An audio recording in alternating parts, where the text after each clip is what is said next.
දැන් අපි ජීවත් වෙන ආසියා මහද්වීපයට එමු. අපි මේ මහද්වීපය අඳුද ගන්න අපේ රටේ සීගිරිය යොදා ගමු. මම මේ රතු පාට ලෑන්ඩ්මාර්ක් අයිකන් එක ක්ලික් කරපු ගමන් මේ රතු පාට අයිකන් එක නොපෙනී ගිහින් සීගිරිය දර්ශනය වෙන්න අවශ්‍ය වෙනවා. එහෙනම් අපි මේ කොටස නිර්මාණය කරමු. මම ඉවෙන්ට්ස් ක්ලික් කරා. දැන් when clicked block එක මේ විදිහට ඩ්‍රැග් කරා. දැන් මේ පුංචි තලේ ක්ලික් කරලා රතු පාට ලෑන්ඩ්මාර්ක් අයිකන් එක තේරුවා. දැන් මේ සමගම මේ රතු පාට ලෑන්ඩ්මාර්ක් අයිකන් එක නොපෙනී යන්න අවශ්‍ය වෙනවා. අපි දන්නවනේ ඒක කරන්න. මම ස්ප්‍රයිට් ක්ලික් කරා. දැන් remove block එක when clicked block එක පහළට ඩ්‍රැග් කරන්න.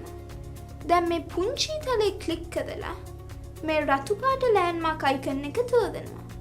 දැන් මේ සමගම ආසියා මහද්වීපය හඳුනගන්න සීගිරිය රූපයක් පේන්න අවශ්‍ය වෙනවා.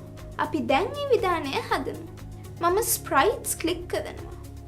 දැන් make new sprite add block එක remove block එක පහළට ඩ්‍රැග් කරනවා.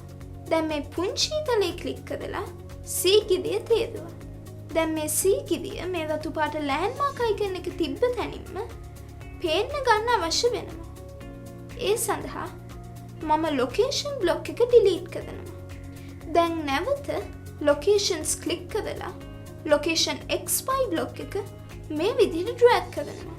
දැන් X කියන තැන අපි 303 කියලා ටයිප් කරනවා. Y කියන තැන 224 කියලා ටයිප් කරනවා. දැන් අපි මේ ස්ප්‍රයිට් එකේ ප්‍රමාණය කුඩා කරගමු. මම ස්ප්‍රයිට්ස් ක්ලික් කරනවා.